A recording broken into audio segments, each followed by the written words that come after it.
Mengapa Islam mengharamkan minuman ini? Mari belajar bersama.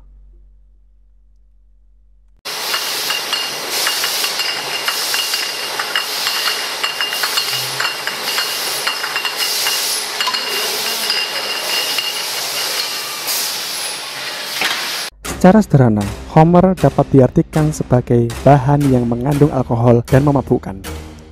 Rasulullah Shallallahu Alaihi Wasallam pernah bersabda, semua yang memabukkan itu khamr dan setiap khamr itu haram. Menurut Umar bin Khattab radhiyallahu anhu, bahwa apa yang dinamakan khamr ialah apa-apa yang dapat menutupi pikiran. Hadis riwayat Bukhari Muslim. Dengan demikian, seiring dengan perkembangan zaman, cakupan khamr semakin lebih luas. Narkoba, marijuana, ekstasi, ganja, dan lain-lain masuk dalam kategori khamr ini lantaran para pemakainya menjadi kehilangan akal dan tenggelam dalam dunia khayal. Pikiran dan akal mereka tertutupi oleh pengaruh khamr. Dampak negatif kebiasaan mengkonsumsi minuman khamr dalam pengertian alkohol sudah diketahui umum. Bahkan, beberapa negara yang sadar akan hal itu telah melarang penggunaan alkohol sebagai minuman keras, walau kebanyakan telah gagal. Dalam Al-Quran, Allah Subhanahu wa Ta'ala menjelaskan, "Hai orang-orang yang beriman, sesungguhnya khamr, judi, berhala, dan undian kotor dari perbuatan setan. Oleh karena itu, jauhilah dia agar kamu bahagia. Setan hanya bermaksud mendatangkan permusuhan dan kebencian di antara kamu. Sebab khamr dan judi menghalangi kamu dari mengingat Allah dan salat. Apakah kamu tidak mau berhenti?" Quran Surat Al-Maidah ayat 90-91. Kedua ayat tersebut memperjelas diharamkannya khamr dan judi yang diiringi pula dengan menyebut berhala dan undian yang disebutnya sebagai perbuatan najis atau kotor. Kata-kata ini tidak pernah dipakai dalam Al-Quran kecuali terhadap hal yang memang sangat kotor dan jelek. Al-Quran menjelaskan di antara bahaya khamr dan judi bagi manusia adalah dapat menimbulkan kemalasan dalam beribadah dan berzikir, juga menyulut api permusuhan dan kebencian. Mengingat dampaknya yang berbahaya, Islam tidak memberi ruang sedikit pun bagi seseorang untuk menikmatinya. Rasulullah Shallallahu Alaihi Wasallam bersabda, minuman apapun kalau banyaknya memabukkan, maka sedikitnya pun haram. Hadis riwayat Ahmad, Abu Daud, Tirmizi. Suatu saat, seseorang mendatangi Nabi Muhammad SAW dan membuat argumentasi bahwa khamr yang diminumnya untuk kepentingan obat. Beliau pun bersabda, khamr itu bukan obat, tetapi penyakit. Hadis riwayat Ahmad, Abu Daud, Tirmizi. Lalu beliau melanjutkan sabdanya, sesungguhnya Allah telah menurunkan penyakit dan obat dan menjadikan untuk kamu bahwa setiap penyakit itu ada obatnya. Tetapi, janganlah berobat dengan yang haram. Hadis riwayat Abu Daud.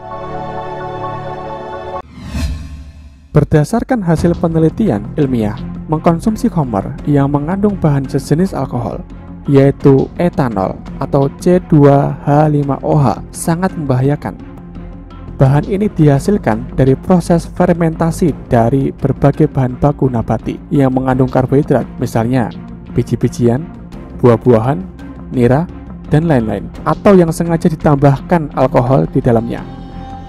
Banyak penelitian yang membuktikan kalau mengkonsumsi bahan tersebut dalam jumlah aman sekalipun bisa menurunkan efisiensi kerja. Dr. Irwin, kepala rumah sakit ketergantungan alkohol di Norfolk, Amerika Serikat, mengatakan bahwa orang yang mengkonsumsi alkohol dalam jumlah aman cenderung lebih mudah terserang penyakit organ tubuh daripada orang yang sering mabuk. Selain itu, secara umum itu bisa menurunkan kepekaan saraf dan otot, daya pandang, dan koordinasi otot-otot motorik mata dan lengan. Alkohol yang masuk ke perut langsung diserap ke dalam darah melalui usus kecil, kemudian dibawa ke jantung untuk kemudian darah beralkohol tadi disebarkan ke seluruh tubuh. Perubahan darah tersebut berpengaruh pada sistem dan organ tubuh. Peredaran darahnya semakin terkonsentrasi ke kulit, sehingga menyebabkan kulit peminum menjadi kemerah-merahan. Demikian darah tersebut juga berdampak pada jantung yang menyebabkan detak jantung bertambah cepat dan kuat seperti sedang melakukan olahraga. Adapun pengaruh darah beralkohol itu pada sistem pembuangan air mengakibatkan gastritis. Karenanya, peminum alkohol biasanya sering buang air kecil karena etanol dapat mengganggu hormon penahan kencing. Akibat lebih parah dari penyebaran darah ini yaitu pada otak. Etanol sebagai bahan utama alkohol merupakan sejenis zat kimia yang bisa menekan aktivitas otak. Seseorang yang otaknya kemasukan darah yang mengandung bahan ini akan mengalami krisis diri dan berdampak pada kemampuan menyerap informasi. Bila hal ini terus-terusan terjadi, maka syaraf otak akan mengalami kerusakan. Kerusakan syaraf dapat menyebabkan berbagai jenis penyakit seperti sindrom Wernicke-Korsakoff dan kerusakan sel-sel otak yang kemudian menuju kepada komplikasi psikiatri. Peminum sering mengalami halusinasi pendengaran, amnesia, paranoid, depresi, dan kecenderungan membunuh diri. Sebuah riset di Amerika Serikat yang dimuat dalam jurnal Science membuktikan bahwa kebiasaan meminum alkohol secara berlebihan dapat memperlemah respon kerja otak. Bahkan Jody Gilman dari National Institute of Alcohol Abuse and Alcoholism membuktikan bahwa dampak lain penyebab alkohol adalah menurunnya kemampuan respon otak saat mengalami masalah. Penelitian yang dilakukan oleh Gilman dengan timnya terhadap 12 orang partisipan yang diinfus dengan cairan yang mengandung etanol membuktikan bahwa partisipan tersebut tidak bisa membedakan gambar wajah yang berbeda karakter. Ini berarti saat teracuni alkohol, otak tidak mampu membedakan mana rangsangan yang mengancam dan tidak. Dari hasil penelitian ini, kemudian disimpulkan bahwa terjadinya kecelakaan akibat seseorang berada di bawah pengaruh alkohol. Sebanyak 60% kecelakaan di jalanan Amerika Serikat akibat pengaruh alkohol. Demikian juga, minuman yang menghancurkan kendali diri merupakan penyebab utama munculnya kekacauan sosial. Seseorang yang mengkonsumsi alkohol mudah tergoda untuk melakukan tindakan buruk yang biasanya mampu ia hindari. Seorang dokter melaporkan bahwa dari 1000 kasus yang ia tangani, 80% terkait penyakit kelamin yang diperoleh penderita melalui hubungan seksual saat dipengaruhi alkohol.